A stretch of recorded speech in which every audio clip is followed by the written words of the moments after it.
குடும்பமா இருந்தாலும் ஒக்காப்பிகள் ரொம்பவே சின்னதுங்க. இவை சுமார் 4 முதல் 5 அடி வரை உயரமும் 180 முதல் 300 கிலோ வரை எடையும் இருக்கு.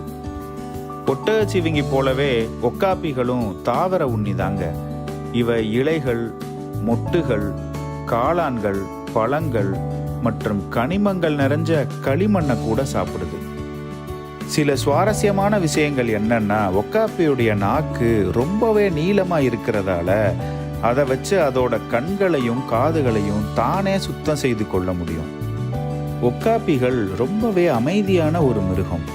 ஆனா இவை மனித காதுகளுக்கு கேட்காத மென்மையான இன்ஃப்ரா சவுண்ட் ஒலிகள் மூலமா தொடர்பு கொள்ளுது.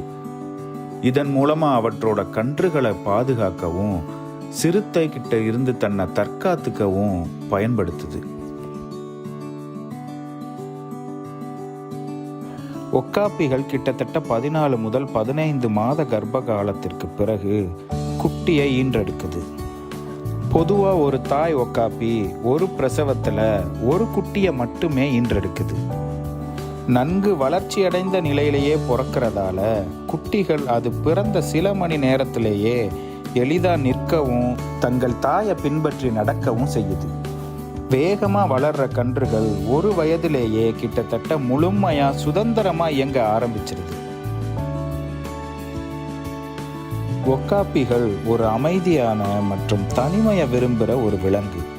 ஒரு காலத்தில் காங்கோ இத்துரி காடுகளில் வாழ்ந்த முபூட்டி பழங்குடியின மக்களுக்கு மட்டுமே இதை பற்றி தெரிஞ்சிருந்தது. அவங்க கூட மர்மமான இந்த விலங்கை காட்டின் பேய் அப்படின்னே அழைச்சிருக்காங்க.